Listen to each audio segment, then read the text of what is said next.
Welcome back to MMAOddsBreaker. I'm Frank Trigg. This week on the phone, we're talking to Tim Boetsch, ready to fight Brad Tavares, coming up here in Bangor, Maine, of all places. Of course, Tim is already there. He's training with Marcus Davis this training camp. Now, forgive me, Tim, is this the first time you've done a whole training camp with Marcus, or have you done this before? No, this is the first time, and honestly, it's going really well. Marcus and I had trained early on in my career, and for whatever reason, I had gotten away, I guess just because we lived a long ways apart, and then I got hooked up with Matt Hume, but certainly getting back up here. Oh, yep. We good? Yeah, we're good. Okay. No, I was saying getting hooked back up with Marcus was a good thing, definitely relit the fire and definitely doing some good hard work up here with him. Now, without this fight have already happened, you're coming up on the tail end of your training camp. Is this something you're going to do now for every fight, is go back down and train with Marcus Davis to get ready for every fight?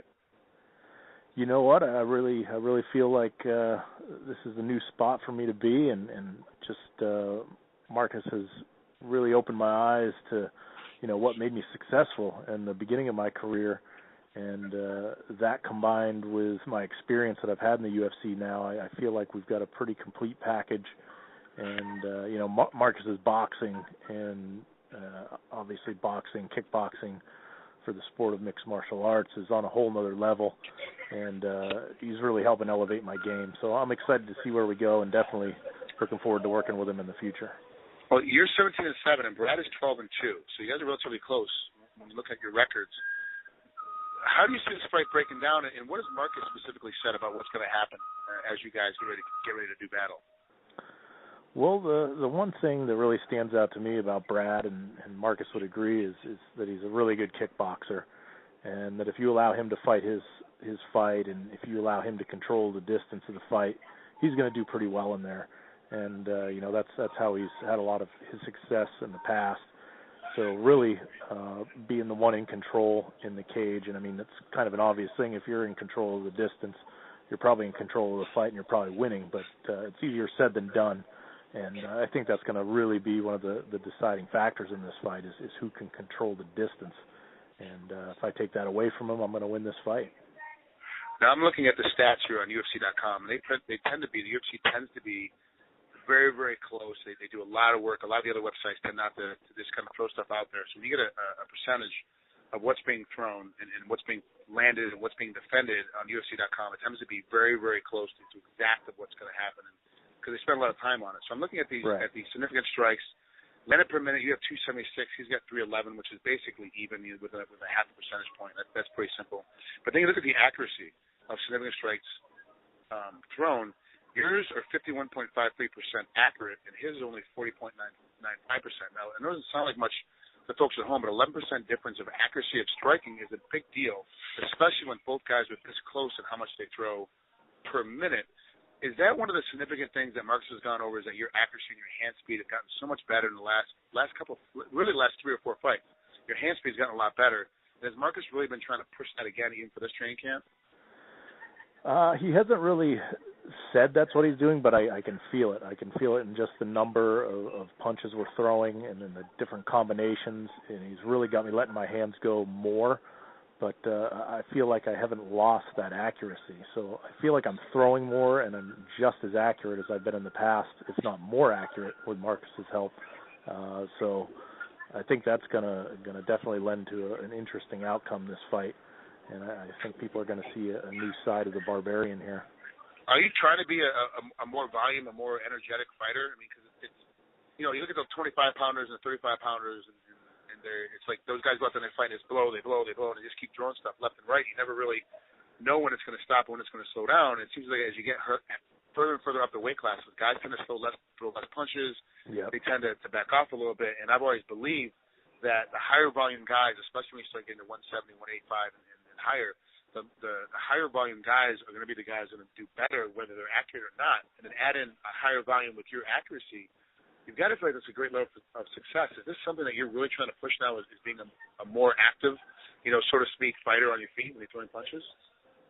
Definitely, without a doubt. And that's kind of been one of the critiques I've been really hard on myself throughout my career, is I'll go back and watch my fights, and I'll really be frustrated, even in the fights that I did really well in, I get frustrated at, I want to be more active in there and do more things, throw more combinations, and just do more damage. So that's always something that I strive towards, and I think that that's something that people will see this fight as a more active style of fighting. Now, I've always said that the person that's more active doesn't need to have that much defense, because you can't really throw at somebody that's throwing, if they're throwing 100 punches at you around. If we're just talking traditional boxing like Manny Pacquiao, he's throwing 105, 110 punches around. You really can't throw at him because you're so busy trying not to get hit. I look at your defenses, your punching defense. You're at 53% change, and he's at 68% change. But Brad is he's a lot less active. He's, like you said, he's a great kickboxer. He's a lot less active. Do you feel like that with your high volume, this new high volume of punching, you can be able to split that defense and find a way to get through?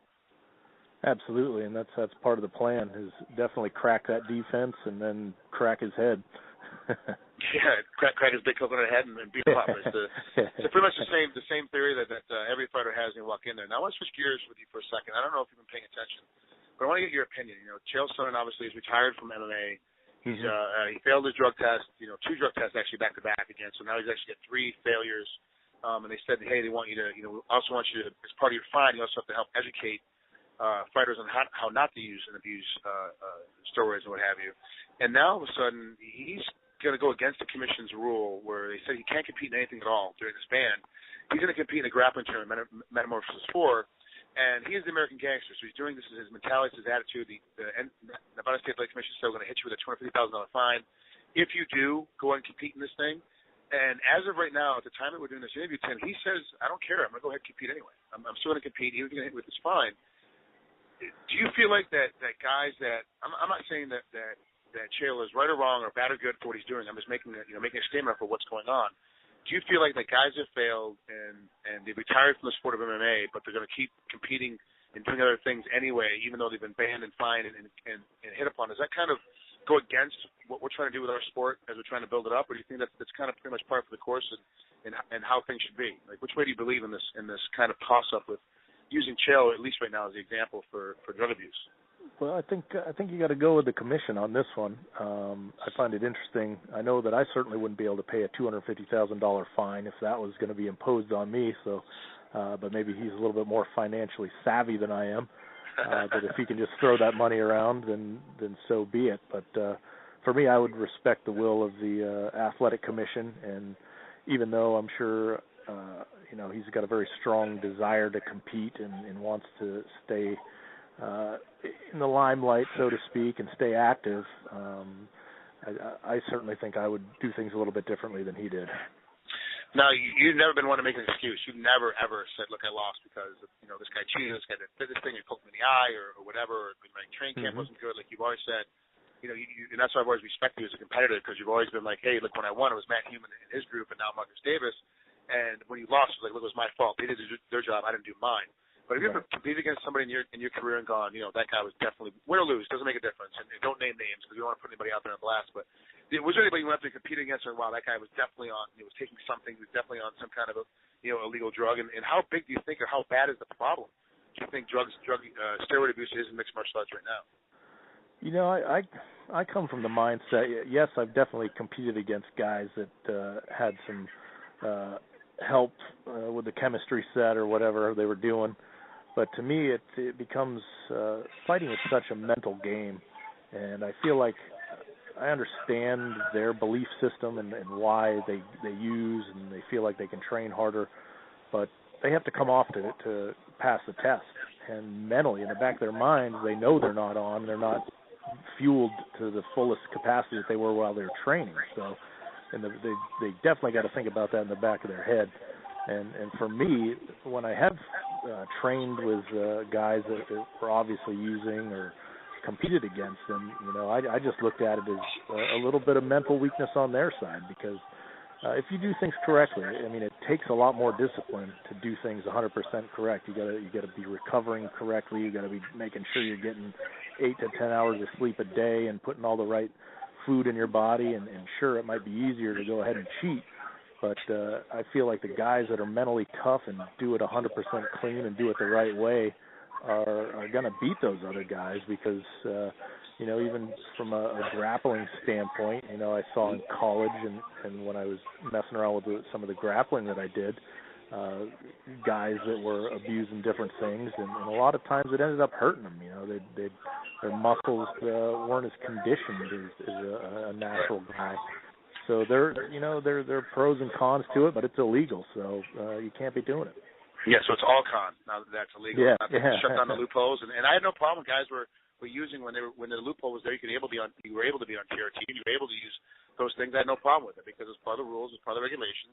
It was just what those are doing. That's fine. But now it's completely shut down, and they're pulling the loophole out where you're not allowed to be on any kind of testosterone or human growth hormone or anything like that. That now we've all got to catch up. Do you see a big shift going to happen with a lot of the fighters? You see these guys that we think are up and comers, all of a sudden they're going to be hurting a lot more. And let's admit it. Vitor Belfort, to be honest with you, he's never been, since he fought, heavyweight back in the day, he's never been completely off of any kind of steroid at all. He's going to fight Chris Weidman here coming up pretty quickly. And even Tim Kennedy, in the interview he did with me, came out and said that Vitor has never competed clean ever in his life. So what's going to happen? And do you think there's going to be a big switch now that they're shutting down the loophole for TRT usage? I believe so. I think you'll see a lot of the guys that are kind of clinging on to their careers that, in fighting, honestly, everybody says fighting is a young man's game. There's a reason for that. As you get older, your body doesn't recover as well as it did when you were young, and as much as you want to fight that, it's nearly impossible to fight Mother Nature. When she decides it's time for you to walk off into the sunset and retire, you probably should do that rather than try and string out your career a little bit longer than you should have. So I think it'll be interesting to see what happens, and hopefully the younger guys that were messing with it are learning that you don't need that. Do it the right way, and you'll be fine, and they can turn their training camps around and figure out how to train properly. Well, ladies and gentlemen, Tim Boetsch is getting ready to fight Brad Tavares. Tim, thanks for coming out here to MMAOddsBreaker. Appreciate it. Good luck. Have fun in Bangor, Maine. It's going to be, I told Marcus, I'm trying to get up there to watch this one if I get a chance, but it's going to be difficult because I have a busy schedule coming in. But definitely if I get in town, we're definitely going to hang out after the fight's over. Yeah, definitely. Yeah, it'll be a lot of fun. Like to see you up here. It's going to be a blast. Beautiful. Thanks, Tim. I appreciate it. Talk to you soon, bud. All right. Take care.